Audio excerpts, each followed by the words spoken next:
What if I told you the sinking of the Titanic wasn't just a tragic maritime disaster, but a calculated move to eliminate the last voices standing in the way of America's most powerful financial institution?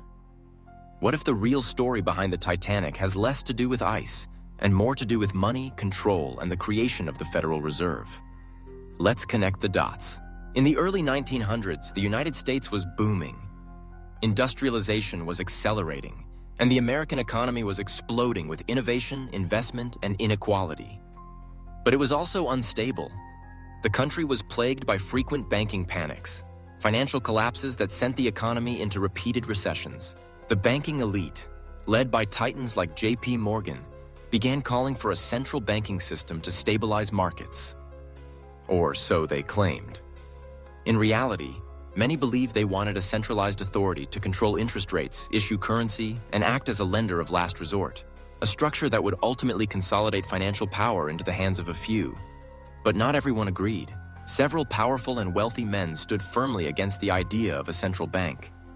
Among them were Benjamin Guggenheim, mining magnate and heir to a powerful industrial family; Isidor Straus, co-owner of Macy's and former U.S. congressman; John Jacob Astor IV, one of the wealthiest men in the world at the time.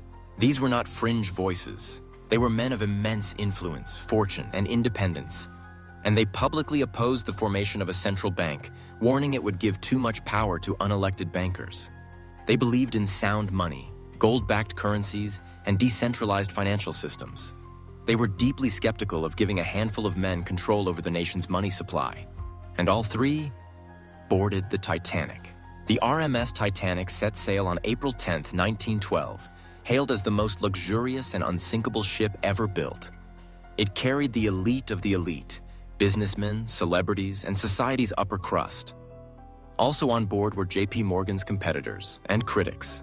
But strangely, J.P. Morgan himself, who financed the Titanic and was scheduled to be on the ship, canceled last minute.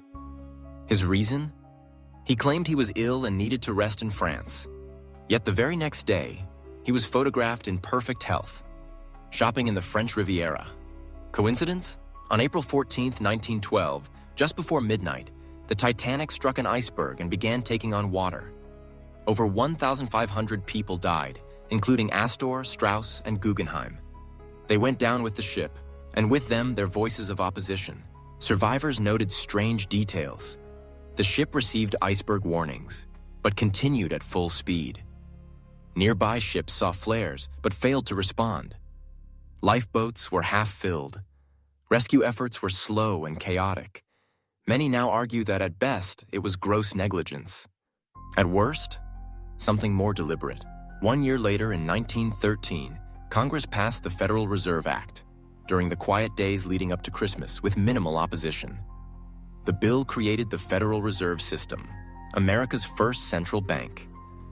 It handed control of the money supply to a private banking cartel, led by many of the same interests that benefited from the deaths of their opponents on the Titanic. J.P. Morgan? His empire grew. The surviving elite now faced little resistance in reshaping America's financial future. Coincidence? Again? To understand just how calculated this all might have been, let's rewind to 1910, 2 years before the Titanic sank. A secret meeting took place at Jekyll Island, Georgia, attended by key bankers and U.S. Senator Nelson Aldrich. There, behind closed doors, they drafted the blueprint for what would become the Federal Reserve. No media, no public debate, just a handful of men deciding the monetary future of 300 million people. The public never knew, until years later. If you believe this was all chance, the Titanic, the deaths, the timing of the Fed, ask yourself, how many coincidences does it take before it's no longer a coincidence? Since its creation, the Federal Reserve has become one of the most powerful institutions on Earth. It controls interest rates, manipulates the money supply, influences global markets, and answers to no voter. It printed trillions during the pandemic. It decides who gets bailed out and who doesn't. And behind the Fed, you'll still find the same names, the banking elite, the same financial dynasties that shaped it over a century ago. The result? Currency that loses value every year. Asset bubbles that benefit the top 1%. A system built on debt, inflation, and dependency. And the voices who once tried to stop it? Gone. Of course, no one can say with 100% certainty that the Titanic was an inside job. But let's consider this. A ship filled with the wealthiest men alive, some of whom publicly opposed a central bank. The one man who funded the ship, J.P. Morgan, cancels his trip. The ship sinks months later. The Fed is born. Too many pieces fit. Too many voices vanished. Too many agendas advanced. Whether it was conspiracy or convenience, one thing is undeniable. The world changed after the Titanic sank, and not just at sea. So the next time someone tells you the Titanic was just a tragic accident, ask them if they've ever looked at who was on board and who wasn't. Ask them who benefited. Ask them what came next. Because history has two versions, the one we're told and the one written between the lines. Stay curious, stay awake, and follow the money.